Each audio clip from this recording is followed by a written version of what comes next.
Yay. It We're live on Facebook.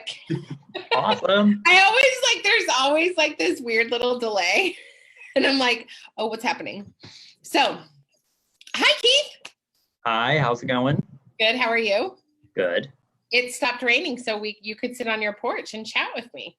I know, it's awesome. I love it. I mean, I love the rain, but I really want the sunshine. Yeah, if we're going to be quarantined, we need sunshine. Right? Rather be in the garden for sure. Yeah. So, welcome. Thank you for being here with us today. So excited to see you. I love you. I love you too. So I thought it would be super fun, and you thought it would be even funner for us to tell people how we met. Yes. So I'm going to let you have that because it's such a fun story. Okay. So I was going to Corvallis for something. I live in Albany, so it's kind of rare for me to go over to your neck of the woods, especially across that bridge. Right? Don't have any reason to go over there. So I was deep in Corvallis, not far from your house, and I was driving by and I just saw all the signs in your yard. And this was around the time of Christine Blasey Ford, all of that shenanigans going on. Mm-hmm. And I saw all the signs in your yard and I was like, oh my God, that is awesome. All the don't give up signs. Yeah. Mm-hmm. And I had somewhere to go, somewhere to be, but I was like, when I come back, I have to stop and talk to this person.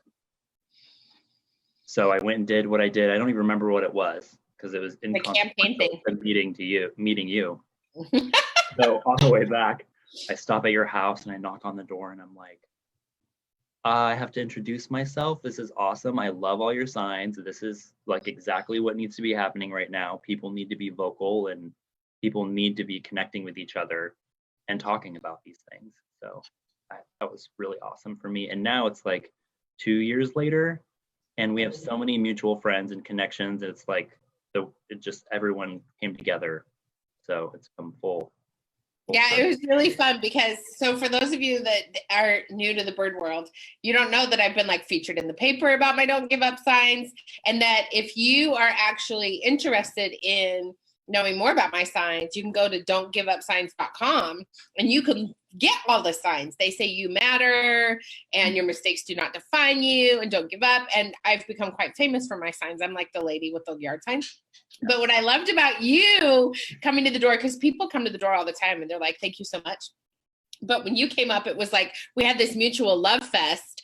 And then we just started talking about politics. And then we started talking about gay politics. And then I started talking about how I work for Equality Utah. And then, we just totally went off on this gigantic love fest. Yeah. It was so fun. And it was so fun to meet you. And I'm so glad you came up to the door. It was lovely. And we do have all these mutual friends, which has been super fun. So yeah. I'm happy that we know each other in person and on the Facebooks. So yes, for sure. So I am thrilled that you're here today. Tell people a little bit about your work and a little bit about your run for office in the lovely city of Albany. Okay. So I have been involved in the Albany community for quite a while now. And as it happens, you start volunteering somewhere, then you're on a board, then you're doing more and more and more and more. And the more you get involved, the more you see and the more you learn about your community and what is kind of really going on behind the scenes and, what is going on with your local government. And I just went through a phase where like my eyes were opened and I saw everything that was going on. And it was just shocking to see that so many people had been in office for so long, or if there was someone new that came into office, it was someone that, it was a friend of so-and-so, or it was someone who was already vetted by this organization and picked to be here. So for me, that was something that I was like, this is disturbing. We need more diverse representation. We need more people that are younger. We need more people who are politically active and like care about the community, actually show up, not just show up to city council meetings. So that was when, it's been years ago that I was like, I will eventually run for city council. These are the things that I need to do to get there to be able to do it. So you saw that vision, like you held that vision that you want to do more for your city than just live in it. Yeah. Yep. That's really incredible. Not many people do that. Well, I feel like it was easy because it was like something, I just had this feeling like I needed to be involved because I really enjoy Albany. I really enjoy where I live. I really enjoy so many of the people and all of the amazing things that happen in our community. I was like, this is something we just need more people to get involved. So cool. I love it so much. So what drives you to continue your work in the face of obstacles? Because I'm guessing in the small town of Albany, which tends to lean on the conservative side, you've run into a couple of obstacles in your work. Yeah. So really, I think it comes down to like just having that pure love for my community and what I want to do, that when those obstacles come up, I'm like, well, that's fine. We're going to pivot. We'll go in a different direction and we'll just keep moving forward because there's no reason to stop. So important. It's so important to realize that the love you have for the work that you're doing is really more important than anything else. So good. How do you fight imposter syndrome and feeling inadequate about your skills, education, and ideas? Oh, I've like so many young people, we all struggle with, I mean, throughout everyone's life, they struggle with imposter syndrome. And the one thing that when those thoughts of self-doubt or feeling like I don't know enough or I'm not there yet to be doing what I'm doing, I just think, no, I'm doing this right now. And everyone that came before me went through this and just had to keep doing what they were doing. And that's how you just get to where you want to be or get to do what you want to accomplish. That's so incredible. I think that imposter syndrome is a really fascinating thing because it really does, it changes over time, but there's always another thing that makes you feel like, why am I sitting in this room? Like, how the hell did I get here? Right? Have you had those moments recently? Can you talk about a moment where you were sitting in a room and you were like, what am I doing here? And why do people think I know what I'm talking about? I haven't really had one recently, but I've definitely experienced that situation where people, or especially after Pride happened, and people were coming to me and were like, oh, my son or my daughter, they love Pride, or they went to Pride and they came out to me. And so people were starting to like look up to me and come to me for advice. And I was like, I'm not like a social worker. Like, I can't really help you with this. I can, encourage your children to just live their truth, but I can't be everything to everyone at all times. Like, I'm just the guy that put on Pride and people showed up. So that was definitely huge and eye-opening for me. That was like, you keep doing this and people will continue to look to you, and you have to be ready for that. Yeah. And you have to be prepared for that, because when you do things like put on Albany Pride, which by the way, was so fun. I got to speak there, y'all. It was really delightful. It was really awesome. It was really fun to speak there. But it was, there were a lot of protesters and a lot of people there. It was the first year y'all had protesters at Pride. Yeah. So, I was like, you've made it. Like, you're on the map. And what's interesting is that y'all had a Pride, but over here in liberal Corvallis, we did not have a Pride. So I just love that you were part of that. And I love that parents and people look to you, because you're like, I think a lot of us go through this in the LGBT community where you become the safe gay. You're like the safe person to talk to, right? So come to you for that. And so you get put in these positions where you're the unassuming leader. And because you just take action, and then people look at you and go, oh, they're the expert in that. It's a weird thing to happen, isn't it? Yeah. And I've had to tell people, I can tell your child that I love them and that they'll make it through, but I'm not an expert in this. This isn't my role. I don't have that same experience that I can help your child as much as they need to be helped. Right. Yeah. Knowing when to give people resources instead of trying to fix things is really important. Yeah. So do you have one or more definable moments in your journey, or have you always been this way? I always kind of like marched to the beat of my own drum and done my own thing, or just decided I'm going to do this and, nothing's going to stop me from doing this. But I feel like one of the big moments was relating back to Pride when I had the proclamation done. I wrote a proclamation for Pride Week in Albany, and the mayor approved it. And so we were at the city council meeting where she does the proclamation. And at that same meeting, our local committee for equity and diversity was trying to get language changed in our city charter. Mm-hmm. And like literally right after this proclamation happens, people are like, yay, this is great. And I sit down, I'm like, this is awesome. We're moving forward, like, great. City council shoots down this commission's wanting to change the language. And it just like the whole meeting is like devolving. And I'm sitting there in the front row, like, what just happened? Like, it's that moment where you're like, okay, people will see you and be like, oh, that's great, cool, do your thing. But then, you know, when they do that in front of everyone else in a public space, you're like, my God, what are they doing behind closed doors? Yeah.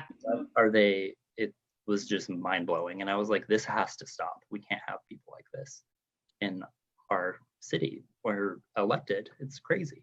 Yeah, I think it really shows the perfect dichotomy between, well, we'll go so far, we'll acknowledge your existence as LGBT people, but we are not going to give you all equal rights. Like, that is just not going to happen, especially in a town like Albany. Mm-hmm. Yeah. So have they ever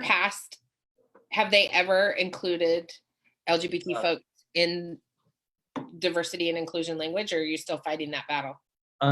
So it strung out for a few months, and I think they just got tired of everyone showing up to meetings and pushing forward for this to happen, that the language did end up being changed. Good. So yeah. So like, it's really the trajectory of the history of fighting for that was really actually quick, because you kept pushing and pushing and pushing. Mm-hmm. And they got tired of seeing people, and so they were like, fine, we'll just do it. Oh, and we had so many people, like people in the faith community. We had people who just saw it in the newspaper and were like, no, this is unacceptable, and started showing up. And it was awesome to see our community stand up and say, no, why wouldn't we put this in our charter? This is ridiculous. Mm-hmm. I just had an interview earlier with a woman in Michigan who does Michigan politics, really local Michigan politics. And I think you've just illustrated so well how change takes place on a local level so much easier. And focusing on federal level politics is exhausting and daunting and overwhelming. But when you get some tangible wins when you're focused on local city, county, and state politics, and it's just so much better. Yeah, there's so many things that you can do locally in your own backyard that will improve your life or your neighbors' lives, like quickly, within a couple years. Yeah. One election cycle. Yeah, you can really make a lot of change locally, I think. What are 3 specific and tangible habits and techniques that you use to counter negative self-talk? So one is kind of like I talked about before with imposter syndrome, just saying like, I'm already here, I'm already doing it. That's what everyone before me has done. And it's not about comparing yourself to other people. Like, that is a big thing that you have to remember. You can't compare yourself to other people and be like, well, I can't do that because, you know, everyone else has a PhD, or everyone else has already been on 50 boards and you can't do that. You just have to keep moving forward and take opportunities as they come to you. Yeah. So that's pretty much how I counter that and, you know, just reaching out to your family. And I'm really lucky to have family members who tell me, we're so proud of you, you're doing so great, and really looking at what you have accomplished and what you have done, and not just once you get there and you get it done being like, cool, next thing. Like, really think about that and be like, wow, I did that, we did that as a community, we accomplished those things. And it's not, you can't just keep striving and striving and striving. You really need to celebrate yourself too. Yeah, I tell my clients all the time, look for the evidence of what you have accomplished. Like, stop looking at everything you haven't done and start looking at all the things you have done. And sometimes people are in such crisis, or they can't see it at all, like they cannot see it, that I tell them to start looking for little things like, did you put the toilet paper on the toilet paper roll? Because that was a win, right? Yeah. Like, you have to look for the evidence in the little things, not just the big, huge things, because I think people think the way they have accomplished goals is to do big, huge things. But really, sometimes it's as small as telling someone you like their nail polish, or like, Yeah. really focusing on all the ways that you make a difference in the world. I think that's really good. Yeah. What is the most misunderstood myth of the word feminism? So I was super excited for this one.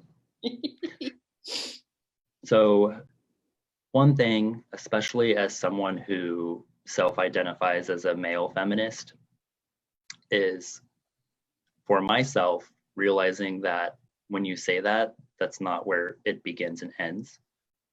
And making sure that when other men say, like, I'm a male feminist, that you really have to help keep each other accountable, and you really have to have self-accountability to say and recognize when you are still operating in modes of misogyny. I mean, we all grew up with it. I've said things that made people uncomfortable. They've made me aware of it, and you have to really just, it's a journey. You don't just wake up one day and say, I'm a male feminist, and you check that box and you're done. Like, it's continual with many things that you need to work on that, and you need to help hold each other accountable and listen to women when they say and share their experiences with you. When you say that you are a male feminist, why do you put that caveat on there instead of just saying I'm a feminist?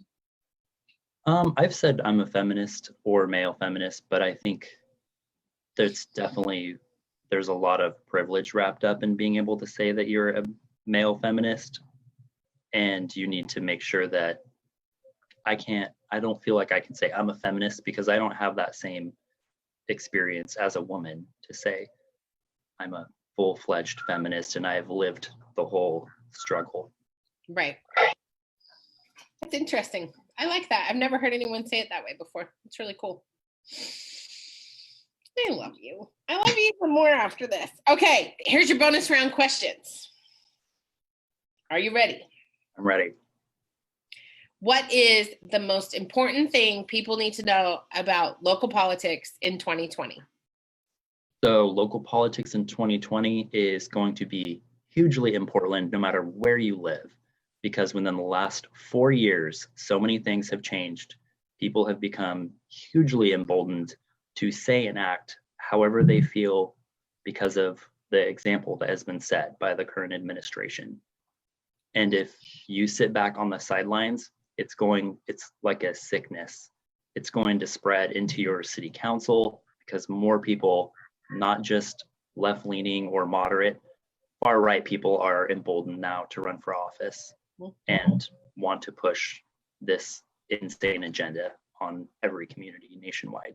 I feel like this is a huge opportunity for people who identify as moderate Republicans or moderate Democrats to really come out and start talking about the things that are important to them. I think it's just really important that people start talking. I really do. Yeah. And to each other, and really trying to understand where some of these views come from. Yeah, I think it's really important for us to have difficult conversations about things that are really, really important. Mm-hmm. Absolutely. Do you have a gratitude practice? And if so, what is it? I wouldn't call it a practice, but there are definitely times, at least once a day, maybe as few as 3 times a week, where I'm just like super present and, I'm like, wow, I live in a beautiful place, or there's some act of kindness that happens, or some kind of human interaction where I'm just like, that was awesome. I love it. And like, I'm fully present, and you have those moments where you're in love with life. That's awesome. What is so I talk a lot about your gut instinct or your niggle, like the thing that your intuition. So what is your intuition or your niggle or your instinct telling you about what's next? Either you or the community or the country? I don't really have one. I mean, I definitely have aspirations that don't really go beyond the local area, but I don't really feel what's next. I feel like there's just like continuing on and staying in this community and continuing to work here in whatever capacity that comes my way. That's awesome. So how can people find out more about your campaign? So they can find out more at keithforalbany.org and my Facebook page, Keith for Albany. And of course, you can reach out to me directly on Facebook. Awesome. Thank you so much for being here. Yeah, of course. Thank you. Hang tight for just a second. Thank you all for joining us today. If you want to find out more about Rebel School, which is opening up again in May, so excited, or any of my other programs, or just to go read my blog or get a download of my free book, Natural Born Rebel, just go visit naturalbornrebel.com. Super happy you were here. Thanks, Keith, for everything. You're amazing. Of course. Thank you. Talk to you soon. All right. Bye.